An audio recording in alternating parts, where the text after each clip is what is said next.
All right, welcome class to week 2 with Advanced English Composition.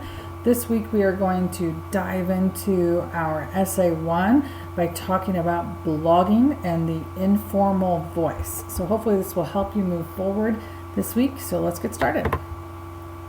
So things to keep in mind, okay? So you need to make sure that you read page 2 through 7 and page 211 through 229 in a sequence for academic writing.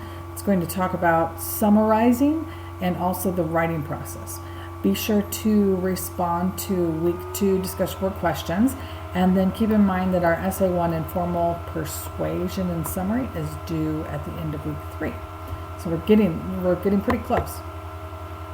So let's take a little more detailed look at the essay 1 assignment.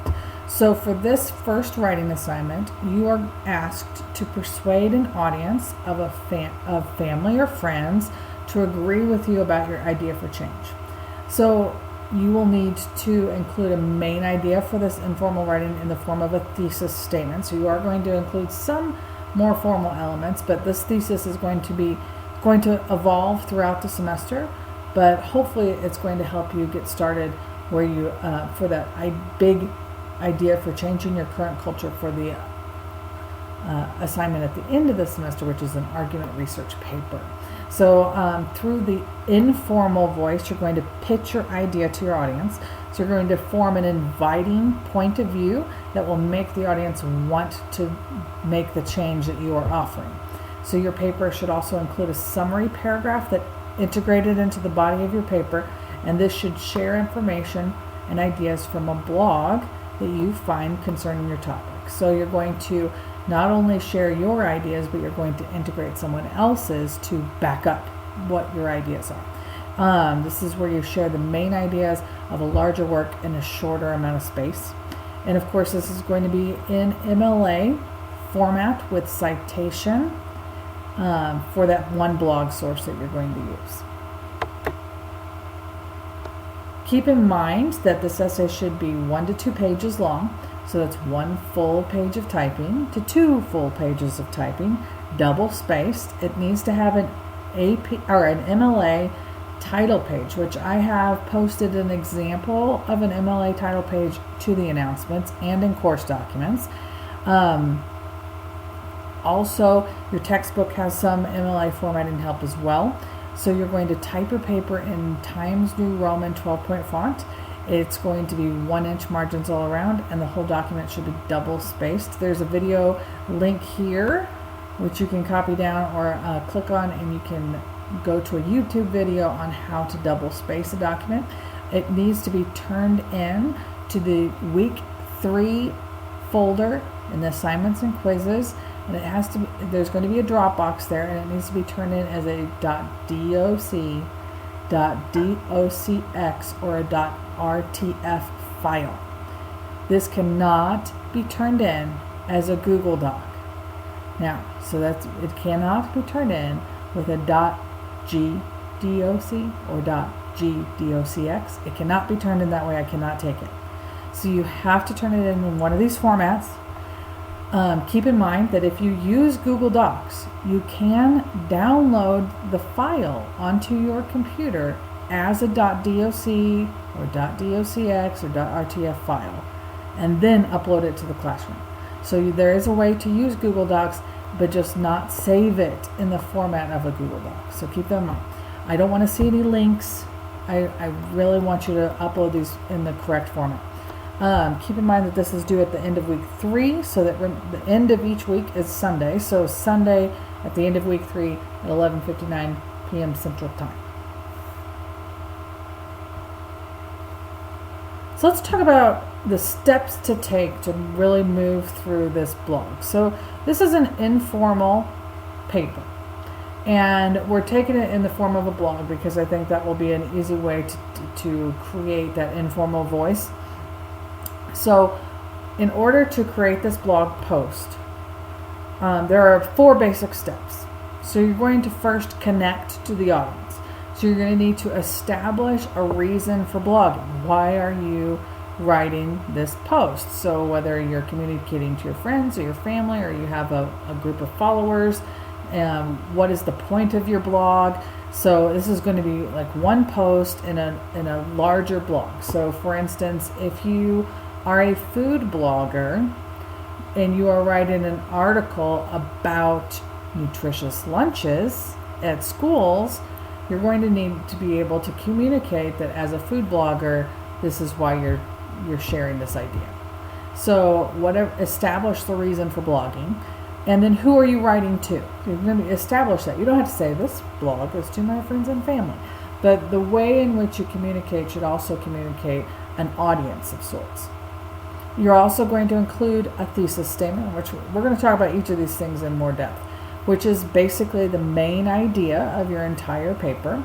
You're going to summarize another blog. So how does that blog relate to your overall topic? And then end the blog post with a pitch where you're going to try to get the audience to move forward with you on this idea, whether it's just to agree with you or to do something. How can the audience get involved in your plan? So let's break this down. Let's talk about informal voice. We want to connect to the audience in a personal way, and that's really what blogging is about, right?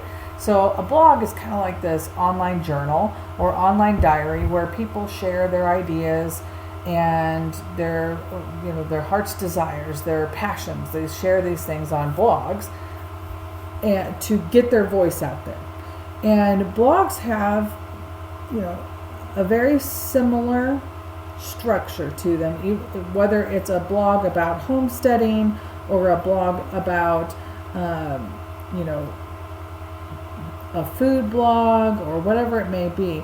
They generally have the same idea where an individual has an idea or a passion that they want to communicate to, the world of the internet, and they often come in the form of they have a title, they have a purpose, they have a clear author, the author shares a biographical information, and they're written in the informal voice. So what is that? So informal voice is basically the voice that we speak with every day. It's informal.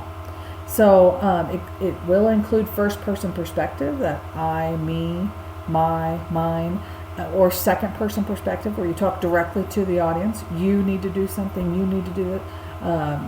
We, us. You're using all those inclusive pronouns that connect to an audience in a personal way. It does reflect how you speak. So if you use slang terms, if you use abbreviations or contractions, those elements are going to be involved in an informal piece of writing. And it's also going to relate to that audience on a personal level. So it's a little more emotional based.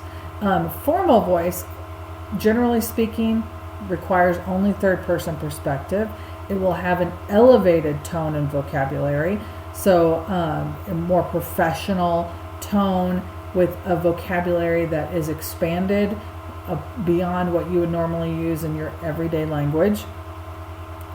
A formal voice excludes slang and contractions, and it is grammatically correct in every way, or hopefully, and it's going to relate to the audience on a more analytical or logical, objective level.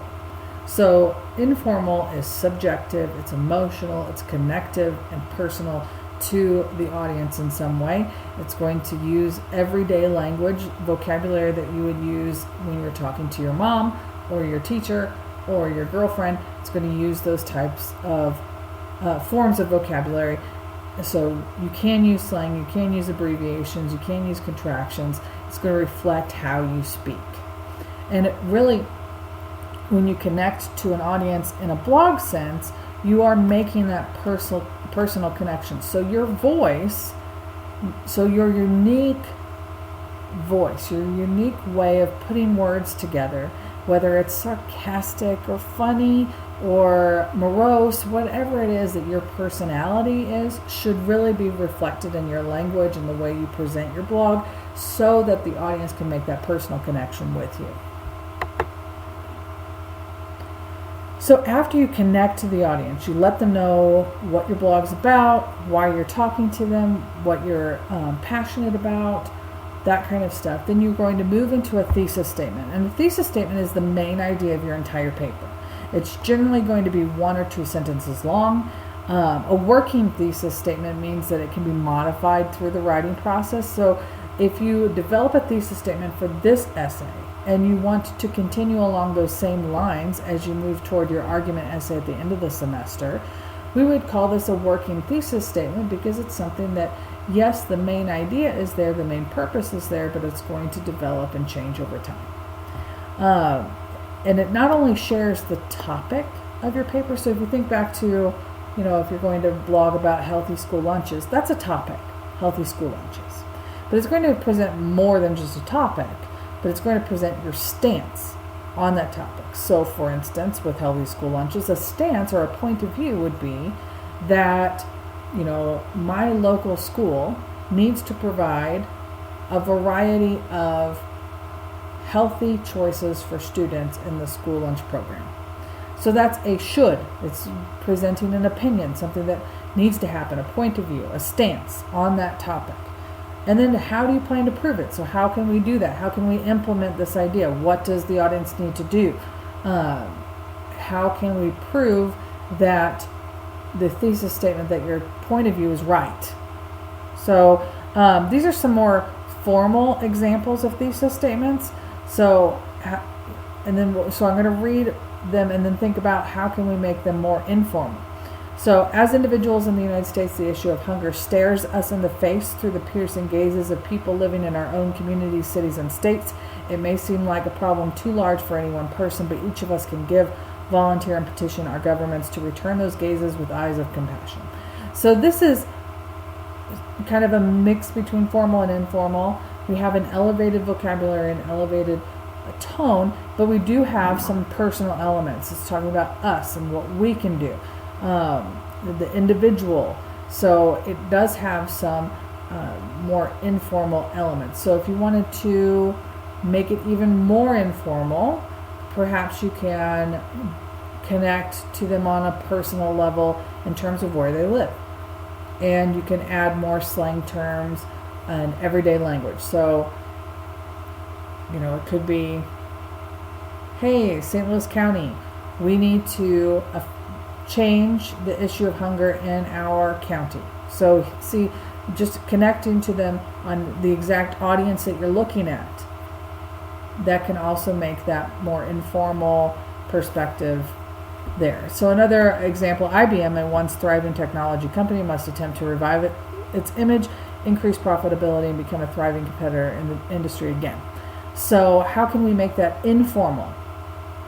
So our community here in Southern Missouri needs to encourage or invite IBM to come into our community as a business in order to not only benefit us, but also to revive that company in its image, its profitability, and make it a thriving competitor again.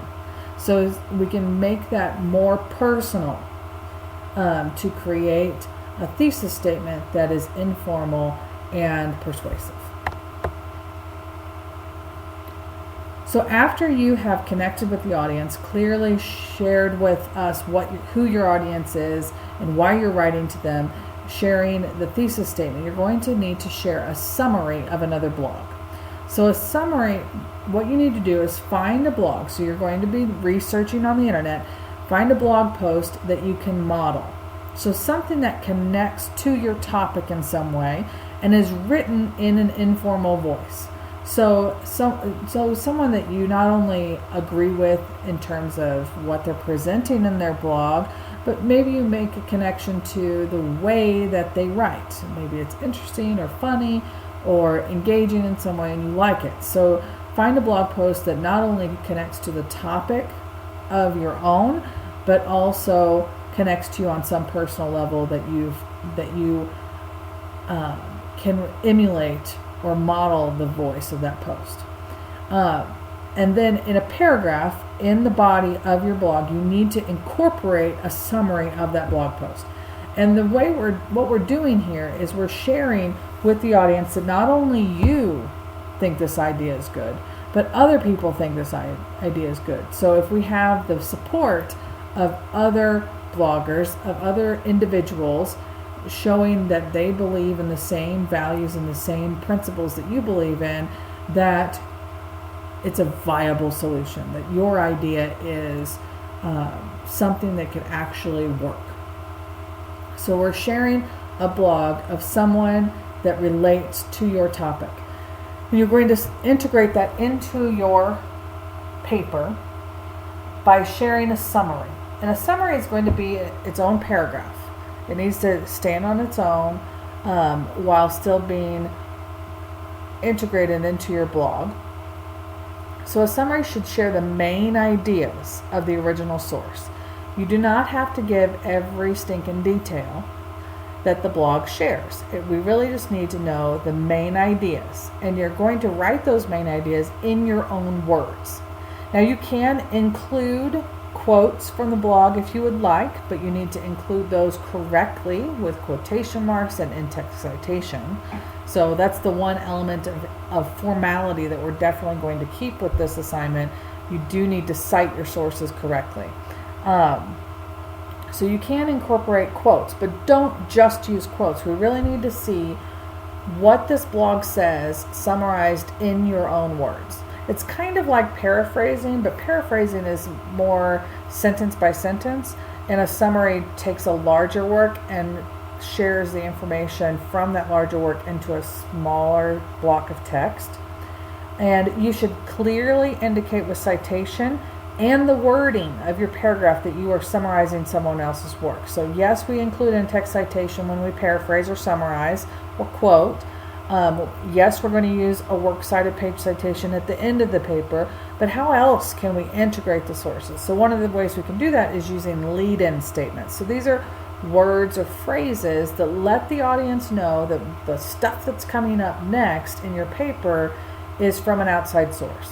So you can use things like according to Smith, or Smith's blog states, or the author writes. Using those types of introductory elements or lead-in statements helps your audience understand that you are utilizing source materials. It helps you avoid plagiarism, and it makes everything flow together in a more cohesive way. And then finally, you're going to end your paper with the pitch. So what do you want your audience to do? Remember, we're still relating to our audience. We're building that rapport, continuing our informal voice. We need to make sure that the audience knows why your idea is important. So what is it going to do to affect them? How does it affect them on an individual level? How does it affect your community? Why is your change important? And then end with a challenge. Whether it is that you want your audience to sign a petition, to start a protest, that if you want to do if you want your audience to just agree with you, to get on board with you, to sign up to volunteer, whatever it is, end your paper with a challenge to the audience. What do you want them to get out of what you're writing? So what is the purpose, and what do you want them to do? And one thing I like for students to think about, because we're not going to be writing short stories in this class, we're not writing poems, we're really getting into discovering our voices as writers and how can we apply those voices to different writing situations, different rhetorical situations. And one of the things I'd like to think about with the blogging is that blogging is really a creative process. Yes, bloggers have agendas, and they definitely want people to read what they're writing. They want them to do something about it, whatever it may be, whether it's, here, use this recipe, or write a good review, or something like that. They generally want an audience to get on board with them with something. But blogging is unique because it's not only informative and passionate about topics, but it's also creative. It's an outlet for people. Remember, it's kind of like writing a diary or a journal. Traditionally, we would have a little book that we would write in, and we would express all the things that we did during the day, or we'd express our feelings or the outrage that we feel about something, and then we'd close the book and then we'd stick it under our pillow or something like that, trying to keep it away from siblings that will steal it. But a blog, unlike a diary or a journal, is public. And so not only are we expressing ourselves about topics we are passionate about, but we also want to create interest with our readers. And one of the ways to do that is to integrate creativity into our writing. Now, creativity does not necessarily need to be fiction. Writing creatively thinks about what could be, why things are the way they are, how can things be presented in a new way, what wording can I use, what new ways of looking at things can I develop in my writing. So creative writing, one writer says, is like jazz. It's rich mix of flavors, ideas, and techniques. So the word creative, another quote, has been criticized in this context because some people have maintained that being creative means that you pretend or exaggerate or make facts up or embellish details. And this is completely incorrect. It is possible to be honest, straightforward, and brilliant and creative at the same time. So when we're looking at our blog posts, there's an element of creativity that we want to incorporate into our writing. Whether that is a unique way to describe an idea, using language that other people haven't used, using metaphors and similes, things that engage the reader and make them connect, can also be creative. So when we're looking at the way that we write, we also want to integrate our own voice and our own creativity using a variety of language, interesting techniques, literary techniques, in a way that makes people want to read what we write. So one of the ways that we can show creativity is to show rather than tell in our writing. So creativity can come in the shape of sensory writing. And if you took my Comp 1 class last semester, then you would know what sensory writing is. But generally, sensory writing is using the 5 senses. So sight, sound, touch, taste, smell. So in our sensory writing, we're using descriptive words and descriptive verbs, so adjectives and verbs and adverbs, that create a sensation. So telling would be, it is a hot summer morning. So we're telling you it's hot. Okay, showing would say, the summer heat rests in the morning air. Now, can heat really rest? Does heat really rest? Not necessarily, but this creates an image in the reader's mind. I think of, how hazy it can get when it's really hot, almost like you can see the heat shimmering on the surface of a road, right? So I think about the image that heat resting makes, that shimmery kind of hazy feel to the air. So showing that through descriptive writing can make the writing more interesting. So another telling example, writers are choosing the best words for the description. So it's telling us that that's what they're doing. Another way of showing would be that writers are sorting through the leaves of our language. I think of leaves in terms of leaflets and pages. So sorting through the leaves of our language, you could kind of give it an image. And it also has a little bit of alliteration with leaves of our language. So it's just more interesting to read that. So the way that we use words can be creative, not necessarily making things up. Okay, so thank you so much. We've gone over our Essay 1 assignment and how we're going to work in developing blog posts. So don't forget to read page 2 to 7 and page 211 to 229 in a sequence for academic writing. Respond to week 2 discussion board questions, and keep in mind that our Essay 1 is due at the end of week 3. So this is all I have for now. If you do have any questions or concerns, you are welcome to send me an email, shoot me a text, or give me a call. And otherwise, we will see you in the classroom. So have a wonderful week. Thank you.